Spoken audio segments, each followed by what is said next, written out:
A paz do Senhor, queridos. Estamos iniciando mais uma videoaula subsídio de seu canal EBD Fácil e Motivadora.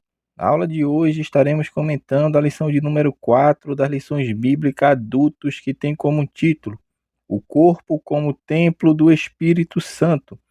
Nós estamos dando prosseguimento aos nossos estudos bíblicos deste trimestre, o qual estamos comentando corpo, alma e espírito, a restauração integral do ser humano para chegar à estatura completa de Cristo. E hoje chegamos na lição de número 4, o corpo como templo do Espírito Santo.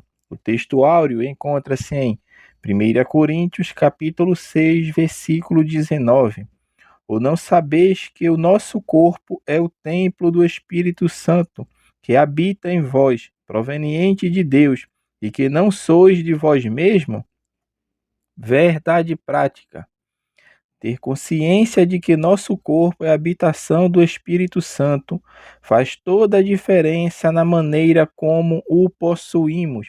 A leitura bíblica em classe encontra-se em 1 Coríntios, capítulo 3, versículos 16 e 17, e 1 Coríntios, capítulo 6, dos versículos 15 ao versículo de número 20. Então, vamos iniciar a nossa lição de número 4, o corpo como templo do Espírito Santo. Então, nessa lição, meus amados irmãos, de hoje, nós assim estamos chegando ao final deste ciclo, da primeira parte da composição humana, que nós já vimos na lição 1, composto de corpo, alma e espírito, e da lição 2 e na lição 3. E hoje, na lição 4, falamos sobre o corpo. E hoje estamos encerrando essa parte, para a semana que vem adentrarmos para falarmos já sobre as partes materiais. Especificamente, vamos falar da alma. Mas hoje encerraremos o primeiro bloco dentro desse trimestre, falando do corpo. Então, hoje é a última lição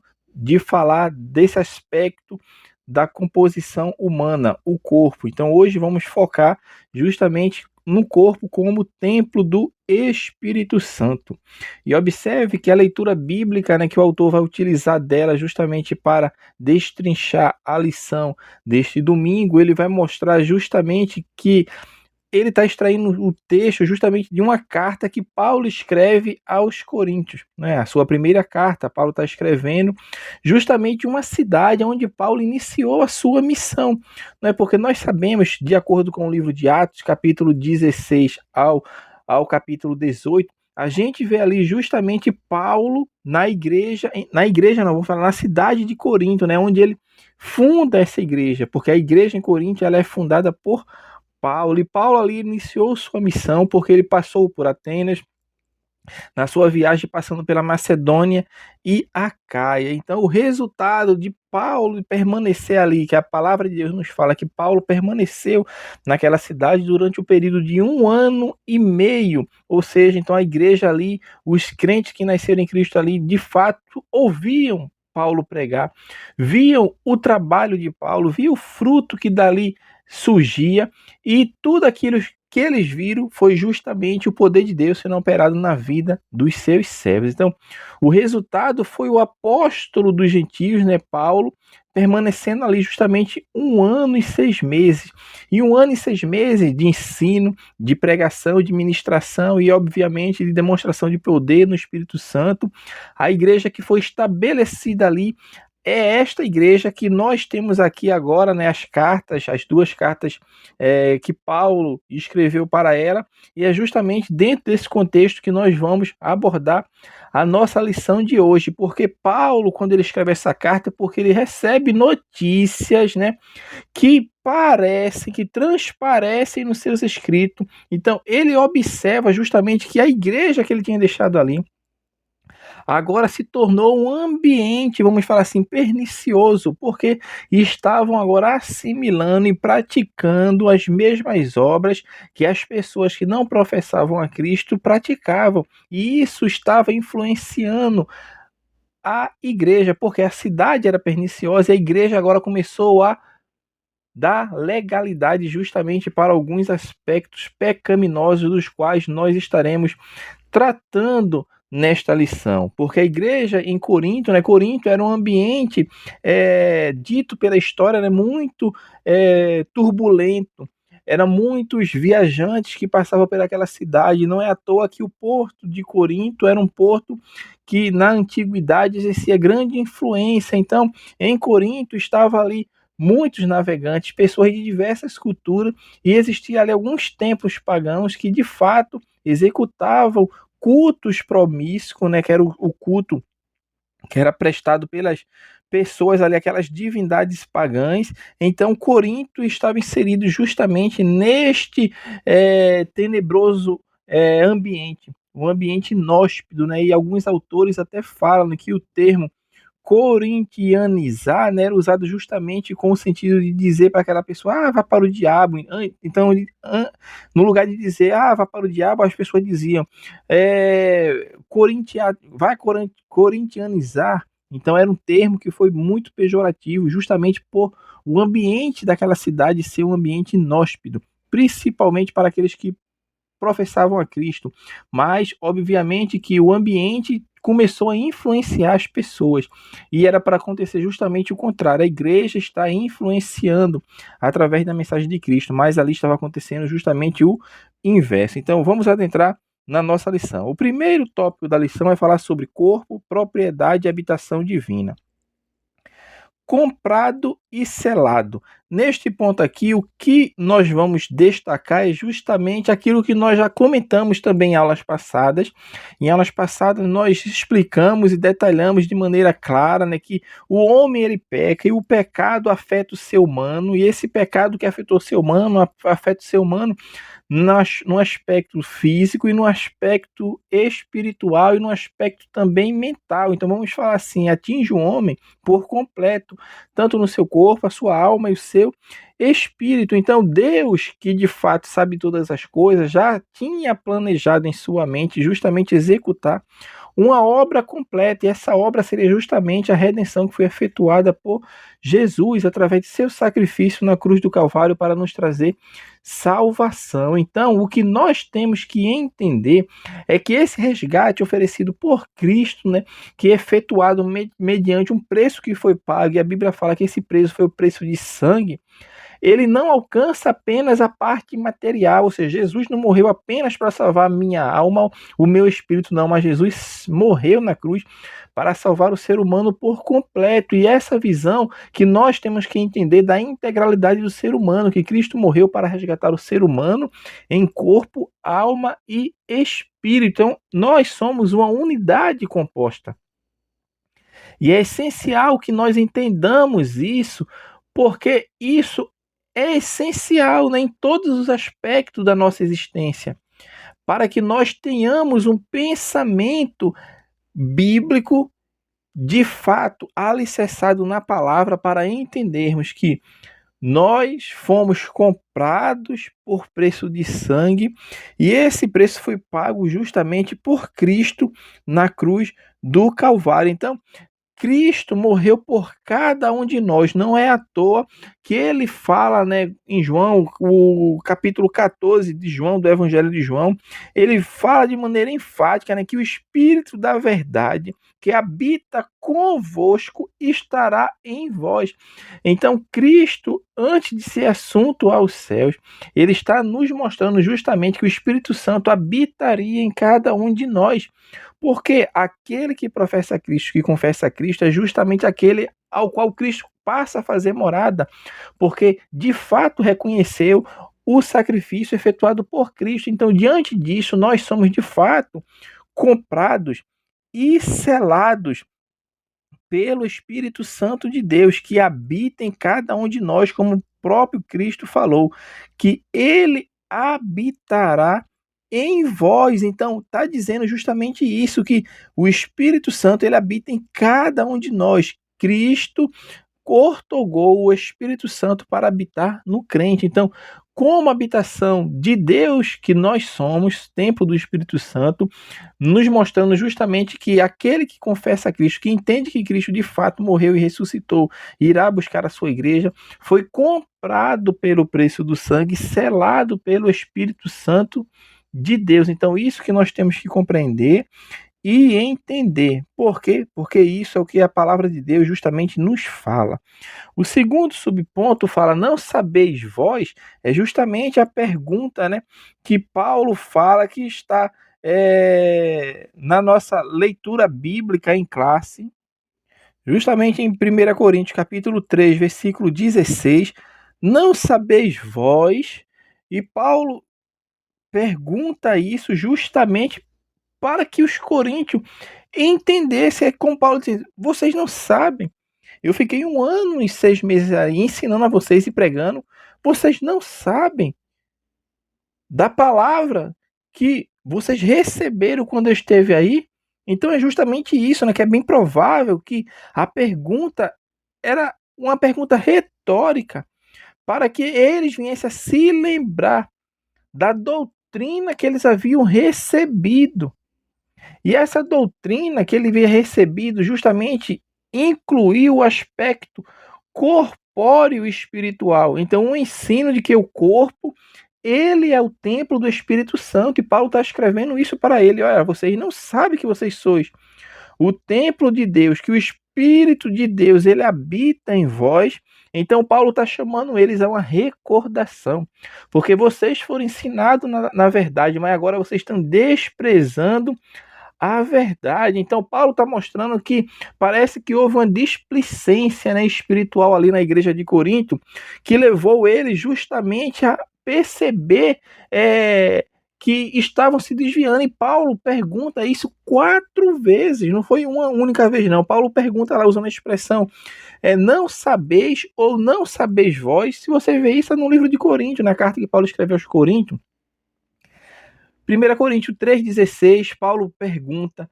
1 Coríntios 6,15, 6,16, 6,19. Então, Paulo usa essa expressão justamente para indicar que, olha, vocês não cresceram espiritualmente, porque vocês continuam nas práticas pecaminosas dos pagãos.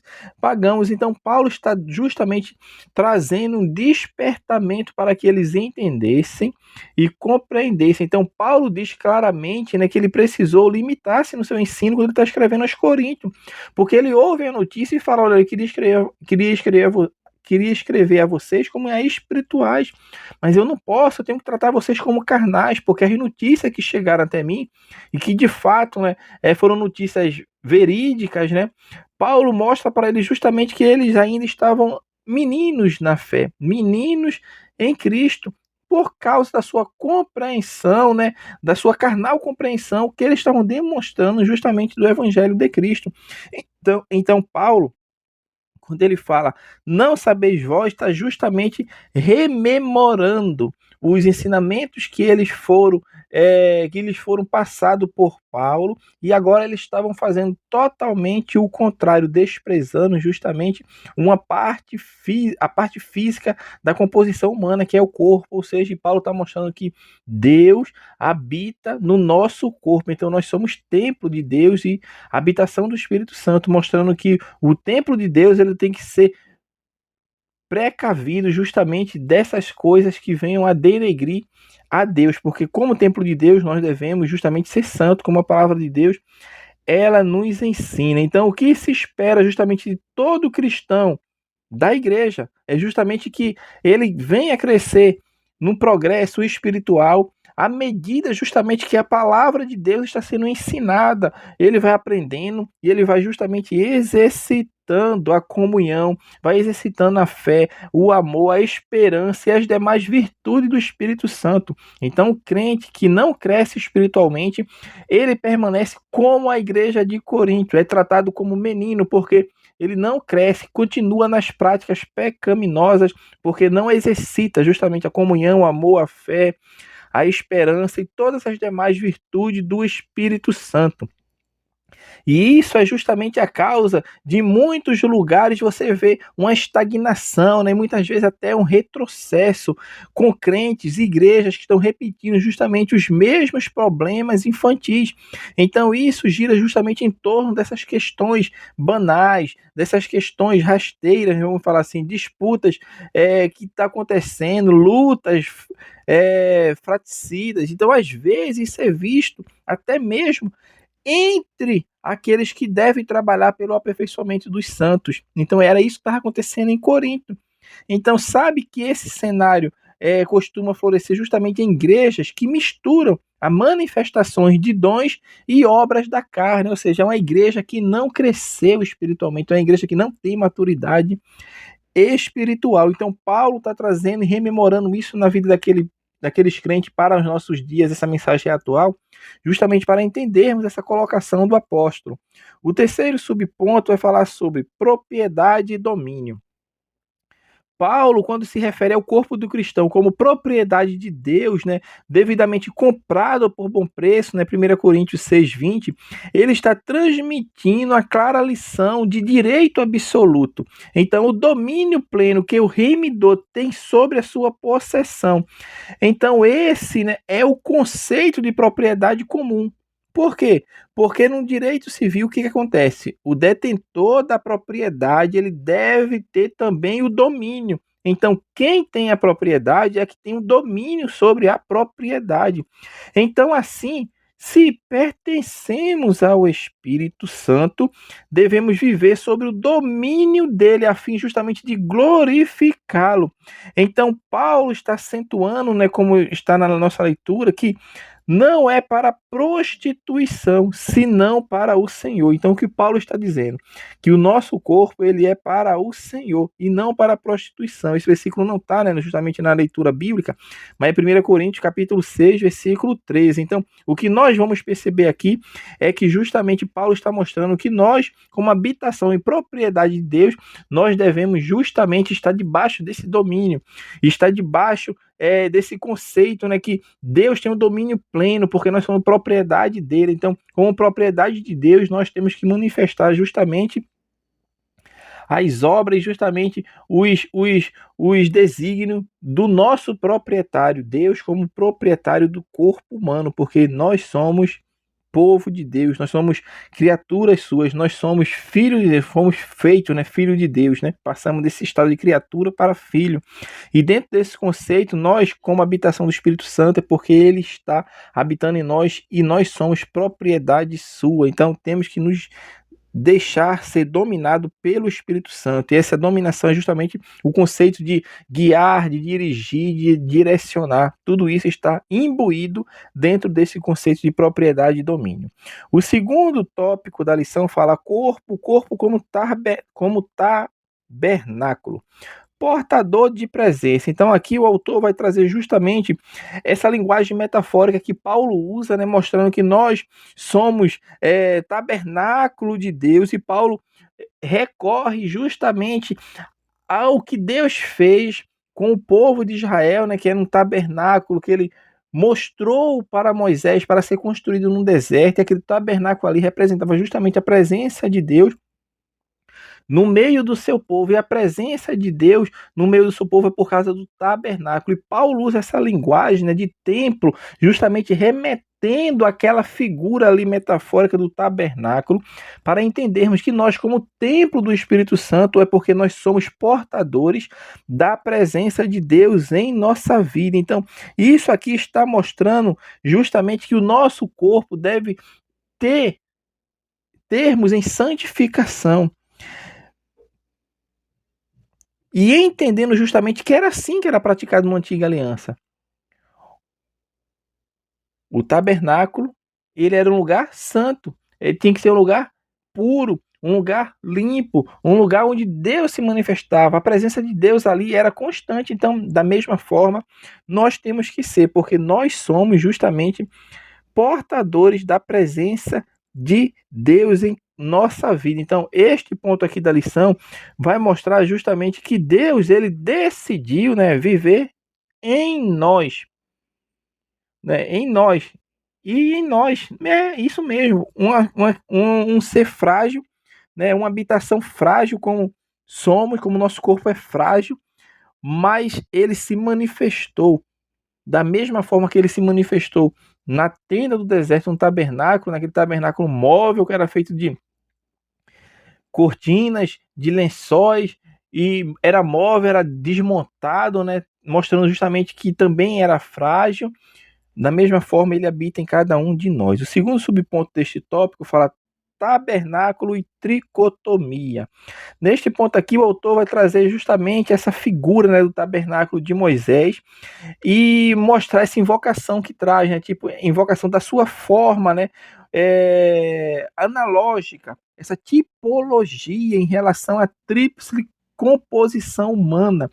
E alguns autores, né, entendem dessa forma, né, como Eurico Bergs, tem o saudoso pastor Antônio Gilberto, e ele coloca justamente o tabernáculo representando a natureza humana. Em que sentido? Ele fala que o lugar santo, que é a parte externa, onde o povo até tinha acesso, era comparado ao nosso corpo, porque é o que nós nos envolvemos com o lado exterior, é a forma visível. Já quando entrava num lugar santo, não o pátio, mas no lugar santo, tem como a alma, né, que é justamente aquele ambiente intermediário que dava lugar ali justamente à parte exterior, que era o pátio, para a parte mais interior, que era o Santo dos Santos, que é justamente representado pelo Espírito Santo. Então, este ponto aqui que o autor está nos mostrando aqui é justamente para fazer esse entendimento de que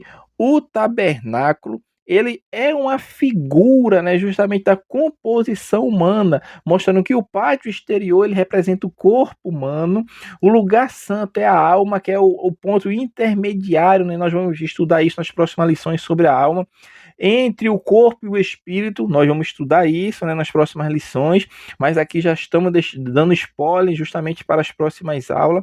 E o lugar santo dos santos, que representa o Espírito Santo. Então, justamente é a função tripartida, né, que tinha ali o tabernáculo, esses três lugares, em fazendo essa tipologia com o corpo humano. O terceiro subponto deste tópico fala um tabernáculo guiado. Neste ponto aqui vai mostrar que a presença de Deus no tabernáculo que foi erguido ali no deserto, ele era guiado por Deus, e de fato era guiado por Deus. A palavra de Deus nos fala que quando a nuvem durante o dia se elevava sobre o acampamento, eles sabiam que era hora de levantar justamente o tabernáculo, né, desmontar as suas tendas e caminhar seguindo a nuvem, que de dia era uma nuvem e à noite era uma coluna de fogo. Então ali era Deus guiando o seu povo. E nós, como tabernáculo, como templo do Espírito Santo, também devemos ser guiados pelo Espírito Santo. Então, ser dependente de Deus é justamente ser sensível ao Espírito Santo. E isso nos ajuda a tomarmos as nossas decisões. Isso nos ajuda a não fazermos movimentos errados em nosso viver diário, porque nós temos que ser guiados pelo Espírito Santo, porque o tabernáculo era guiado, e Paulo trazendo essa representação de templo do Espírito Santo para cada um de nós, como crente que somos o Espírito Santo habita em cada um de nós, nós devemos ser guiados justamente pelo Espírito Santo.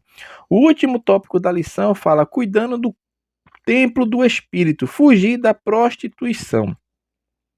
Nós vimos, né, inicialmente que a igreja de Corinto ela mostrou-se imatura, né, mostrou-se carnal, e isso comprometia justamente a sua missão. E qual era a missão da igreja? Qual é a missão? É influenciar a sociedade.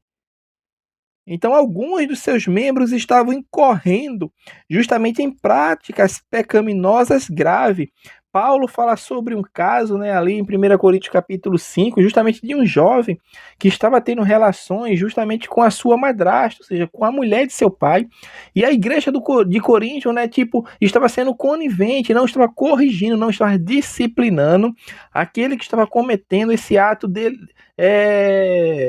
ilícito, esse ato que não trazia glória para a igreja, para Deus, através da sua igreja. Então, a igreja estava aceitando aquele ali dentro da sua comunhão, dentro do seu seio, e isso causava prejuízo. Qual era o prejuízo? Não havia diferença. A Bíblia fala que tem que haver diferença entre aquilo que é santo e aquilo que é profano. Então, o descrente vê aquilo e fala que o que está fazendo lá é o que eu faço aqui. Então ali não tem nada diferente. Ou seja, não há diferença. Como eu falei, tem que haver diferença entre aquilo que é santo e aquilo que é profano. Então, era o pecado ali justamente sexuais que estavam dentro da cidade de Corinto, né, de forma veemente, e estava influenciando a igreja. A igreja estava de fato aceitando práticas que não corroboram justamente com aquilo que está na palavra de Deus e com aquilo que Paulo ensinou, que Paulo fala, vocês não se lembram, vocês não estão lembrados, né? Vós não estão lembrando, como nós falamos até no nosso primeiro ponto, né? Não sabeis vós.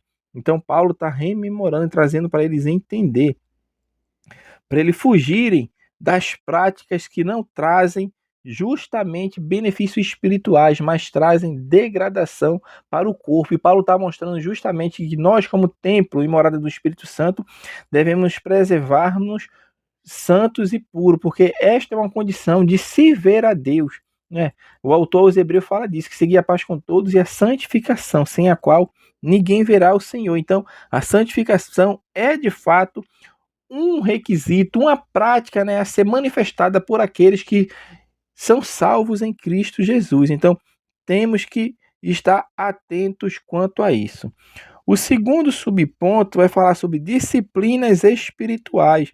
Neste ponto aqui, ele vai mostrar as disciplinas espirituais, mostrando o lado, né, do nosso corpo, que na antiga aliança, né, fazendo esse paralelo, era apresentado um animal justamente em sacrifício para ali apagar, né, para cobrir, vamos dizer assim, os erros que eram cometidos, não erros que a pessoa praticava de forma deliberada, né, mas eram erros ali que a pessoa praticava de forma que não fosse deliberada, né? Não era eu vou pecar e depois vou lá e apresentar o sacrifício. Não, não era esses pecados, porque existiam esses pecados que eram cometidos porque as pessoas de fato escolhiam cometer, esses pecados eram punidos, né? E muitos deles na antiga aliança era com a morte.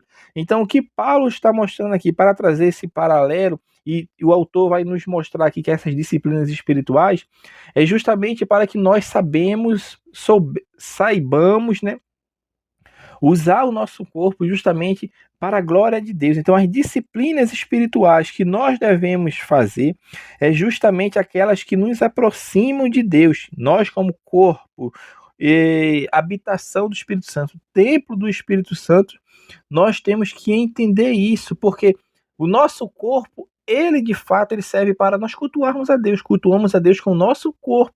Cultuamos a Deus justamente com a expressão, muitas vezes, do nosso corpo, e isso expressa justamente o elo que existe, né? O espírito passa para a alma e o nosso corpo externaliza justamente a nossa adoração, nosso culto a Deus. Por isso que o nosso corpo, nós falamos, movimentamos, andamos e precisamos dele justamente para adorarmos a Deus, porque adoramos a Deus também com o nosso corpo. Por isso Paulo, quando escreve aos Romanos, ele fala que nós devemos apresentar o nosso corpo em sacrifício vivo, perfeito e agradável a Deus. Então, o que Paulo está mostrando ali é que Deus, ele tem uma preocupação sim com o nosso corpo. E isso fica claro nas Sagradas Escrituras. E encerrando a lição, o último ponto é falar sobre disciplinas corporais.